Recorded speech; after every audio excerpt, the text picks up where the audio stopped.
Snowstorms not only confine individuals, but also encapsulate emotions, concepts, and choices one would often avoid. I acquired this lesson from personal experience on a cold December evening at the family cabin.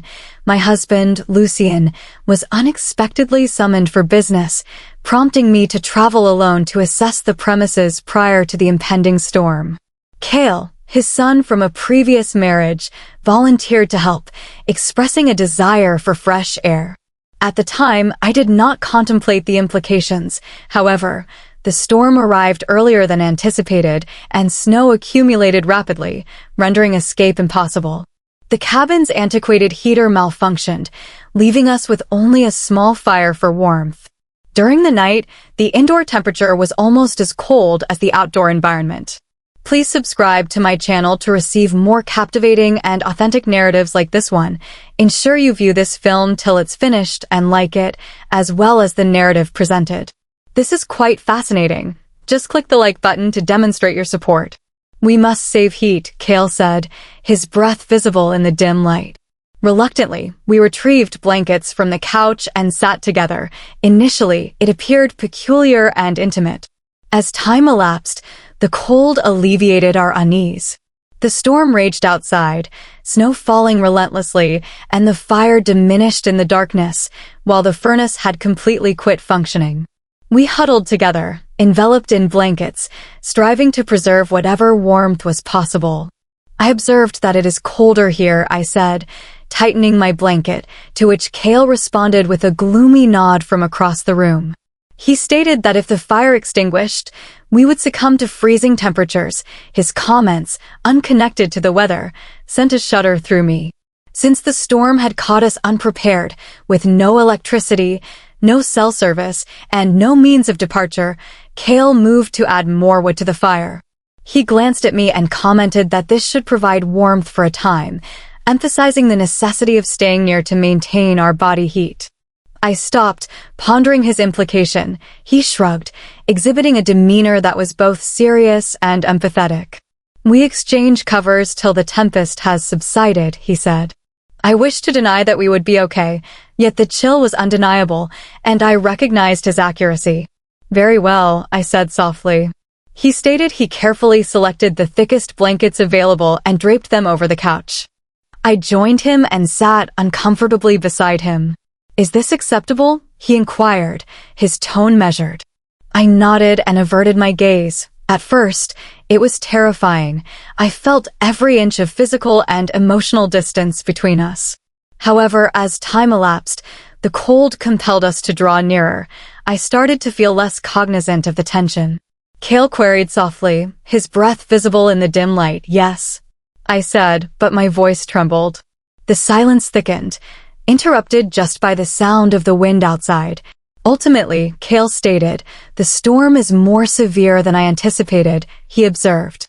I acquiesced. It has been years since I have seen anything of this nature. He reclined with a solemn expression. "I previously enjoyed ascending during my youth. My mother and I would spend many days together here," he said. He referenced his mother, which surprised me. Cale rarely discussed her. "You must have been near," I replied affirmatively, and he remarked, a little smile tugging at his lips, "She created this." The apartment evoked a sense of homeliness. I experienced discomfort in my chest that I sought to alleviate. That role followed my marriage to Lucien. However, I consistently perceived myself as an outsider. I expressed my regrets if I fell short, I stated gently. Cale regarded me with confusion. "What do you mean by stating that?" "I am not her," I stammered, "and I recognize the challenges my presence has posed in your life." He gestured negatively with his head. "Lyra, your kindness towards me has exceeded my merit." The frankness of his words had me momentarily breathless. As time elapsed, the flames diminished in intensity. Cale inched forward, securing the blankets around us. "Chilly?" he asked. "I am well," I said, my teeth quivering slightly. He responded by draping his arm across me. Initially, I stiffened, but the warmth became tangible as the chill diminished. I slowly inclined toward him. "I said that you resemble a human heater," I joked, trying to alleviate the tension, and he laughed. I believe I support a particular cause, Kale replied. We remained silent for a minute while the storm raged outside. The closeness of the situation felt overwhelming. As the night advanced, I grew increasingly comfortable with Kale, and the barriers between us began to dissolve. He quickly urged, "Share something about yourself." I gazed up at him, astounded. "As in what?" "Anything," he said. I hesitated, briefly contemplating my former aspiration to become a painter. I added, but life intervened. I secured employment. Life intervened. Kale's demeanor softened. "One should not forsake what brings joy," he remarked. His words stirred emotions inside me that had long been dormant. "What is your status?" I asked, changing the topic. "What did you aspire to be?" He smiled faintly. "An architect." I previously designed intricate drawings for residences and castles. My mother consistently said that I have the requisite creativity for the task. "What transpired?" I inquired. He released a breath. Life got in the way. These feelings mirrored my own, and I perceived an unspoken bond between us, a mutual sense of loss for unachieved aspirations. The storm had subsided by the following morning. Sunlight poured through the glass windows, casting a golden hue over the frosty landscape. Kale was already awake, rekindling the fire. As I sat upright, he met my gaze. In the morning, he cheerfully greeted. "Good morning," I responded, adjusting the blanket as the unease from the previous night resurfaced. However, this time, it stemmed from the unspoken tension between us rather than the discomfort we could escape once the roads were clear. He remarked casually it was good, to which I replied promptly, despite my reluctance to abandon the cabin's warmth. As we prepared to depart, I wondered if the storm had changed our relationship or if it was just a dream. Upon returning home from the cabin, I anticipated a reduction in tension, yet, as we unpacked our stuff and settled back into our familiar environment, I discerned that something had really shifted. Kale started to evade my presence, retreating to his room or departing the house for prolonged durations, only engaging in conversation when prompted. I reassured myself that this distance would restore our previous rapport, yet I could not suppress the tightening sensation in my stomach whenever I encountered him in the hallway or heard his voice from another room. One evening, while I was washing the dishes, Kale entered. He remained in the doorway as if contemplating departure. "Is everything satisfactory?" I inquired, striving to preserve an upbeat demeanor. "Affirmatively," he said, upon entering. "I would want to express my gratitude for." Managing all matters at the cabin, I washed my hands, astonished by his candor. "There's no need for gratitude," I stated. "You are the one maintaining our existence." He laughed softly. I continued to value it. Our eyes met momentarily, and I felt a rekindled connection. The pivotal moment transpired late that night. My thoughts were racing, preventing me from falling asleep. I went down to the lower level to prepare tea and found Kale in the poorly illuminated living room, engrossed in a book. "Are you awake?" I responded belatedly, astonished. He gazed upward, his expression softened.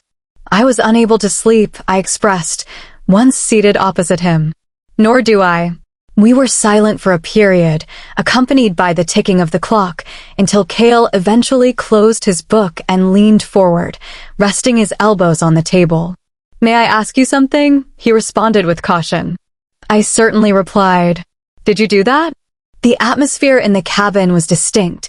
The question lingered, laden with importance. My heart raced as I contemplated my reply.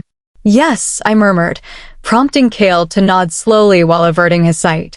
"I believe that was only my experience, but it was not," I replied, my voice scarcely perceptible. The ensuing silence was overwhelming.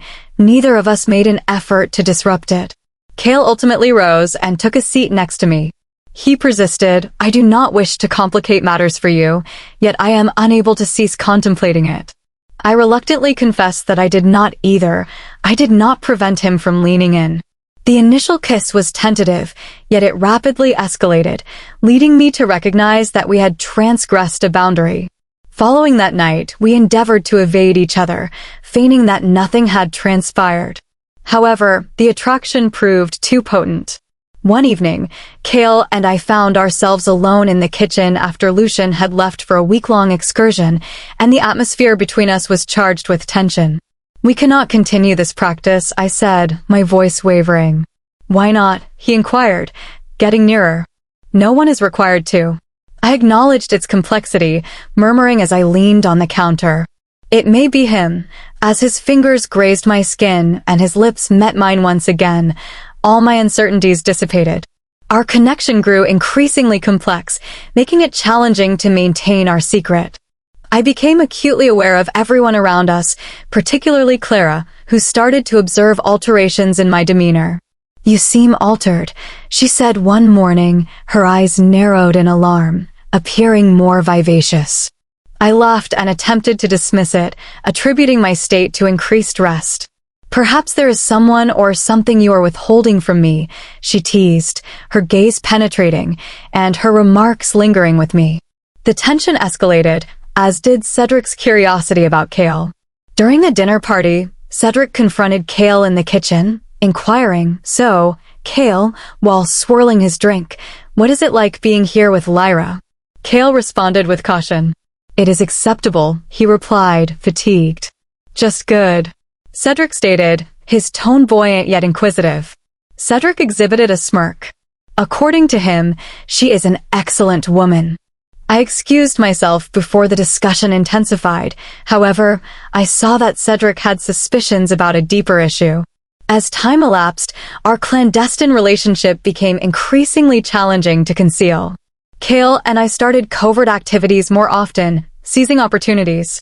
One evening, as we sat, Kale looked to me, his expression conveying, "What are we doing, Lyra?" he asked, exhaling audibly and gazing at the star-shaped blossoms. "I am uncertain," I confessed, my reluctance to inflict injury evident.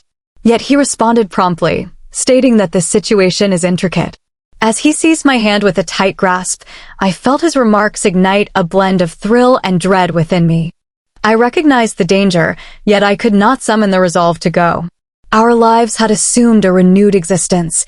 We feigned normality as a family during the day while Lucian remained oblivious to our nocturnal tiptoeing around each other, experiencing ephemeral moments that felt precious. The excitement was evident, as was the danger inherent in each interaction. The gaze or touch bore the burden of myriad inquiries. Who would observe? Whom?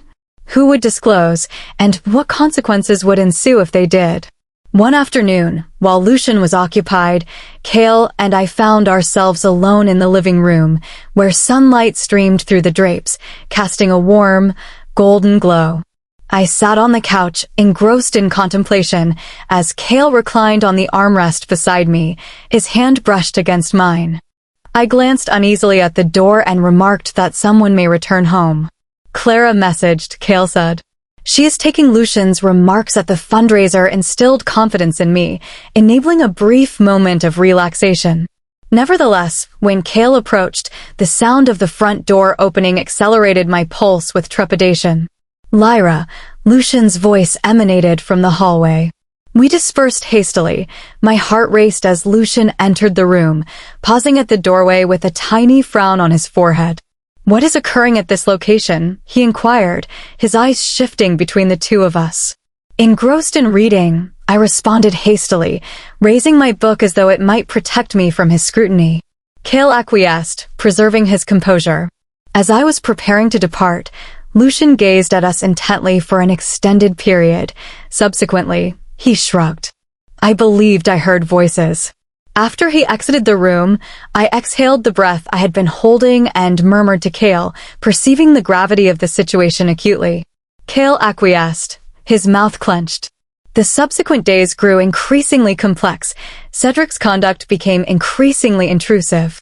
His interest in Kale appeared to escalate following Lucian's remark that his son was spending the night with us.